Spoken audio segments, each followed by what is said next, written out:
안녕하세요. 주할머니입니다. 오늘은요, 요즘에 반려동물 많이 키우시잖아요. 저희 손님 중에서도 강아지 키우게 됐는데 이거 계약 해지되는 거 아닌가요? 여쭤보셔서 제가 한번 알아봤습니다. 저희 집도 초등자녀가 있어서 강아지 키우자고 사실 난리였거든요. 귀여워서 키우고 싶지만 사실 좀 업무가 안 나잖아요. 그죠? 또 요즘에 임대 물건 중에서 반려동물 금지 조항이 늘고 있다고 합니다. 전세 고객이 있다고 전화를 이렇게 했는데 입주인께서 혹시 반려동물 키우나요?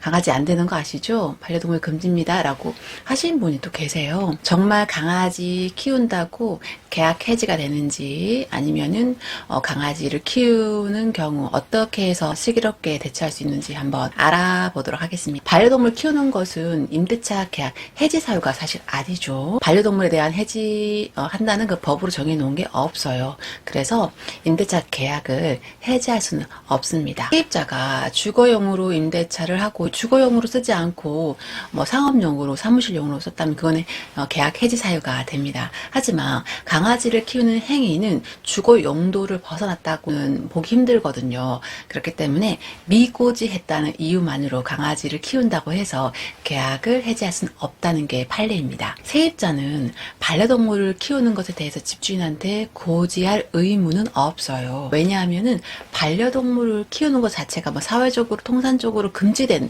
불법 행위는 아니잖아요. 그래서 미지 고지할 의무는 없습니다. 그런데 집주인이 만약에 강아지는 키우신 건가요? 이렇게 물었는데 키우지 않아요. 저 안 키워요. 라고 이렇게 해놓고서는 나중에 그게 들켰다. 그럴 경우는 고지의 의무 위반으로 계약 해지가 될 수 있습니다. 세입자는 계약서상의 의무를 지켜야 합니다. 반려동물 사육을 금지하며 위반 시 계약을 해지한다는 특약을 계약서에 기재했다면 계약 해지 사유가 돼요.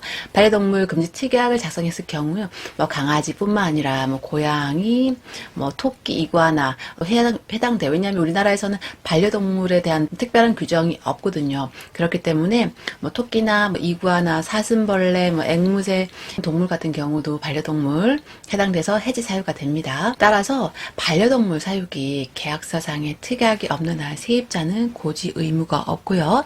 집주인은 주인법, 임대차상의 해지 사유도 되지 않습니다. 하지만 이렇게 되면 집주인이 불만이 클 수밖에 없죠. 집주인하고 계속 이런 불거지고 갈등이 불편함이 가중된다면 슬쩍 키우시는 것보다는 미리 상의하시는 게 좋아요. 계약할 때 집주인 태도가 반려동물을 싫어하는 것 같은데 근데 계약은 해야 되는데 망설이거나 주저한다는 느낌이 든다면 그때는 반려동물에 대해서 생기는 문제는 반드시 책임지고 해결하겠다는 태도를 보여주는 게 임대인도 마음을 놓고 임대차 계약을 하실 수 있습니다. 구체적인 특약의 예시로는요, 반려동물에 대한 훼손은 원상복구한다, 퇴실 시 청소비를 부담한다. 사실 이거 반려동물 키우면 벽지나 바닥 이런 데 냄새가 배이는 거는 사실입니다. 이런 거는 조금 청소 같은 건 해주셔야 돼요. 반려동물에 인한 이웃의 민원 발생 시 퇴거한다. 그렇잖아요. 임대인에게는 집은 본인의 소중한 자산이고 또 이제 임차인에게 반려동물은 소중한 가족인 만큼 서로 책임지는 자세가 필요해 보입니다.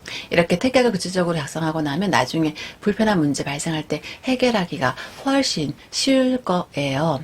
오늘은요, 반려동물 키운다고 해서 계약 해지되는지 한번 알아봤습니다. 반려동물을 예쁘게 잘 키우려면 임대인의 갈등을 최소화하는 게 서로에게 좋습니다. 그래서 구체적으로 특약을 작성하시고 원만한 임시차 관계 이어지시길 바랍니다. 지금까지 저는 주할머였습니다. 여러분 다음 시간에 또 다시 뵙겠습니다. 감사합니다. 안녕.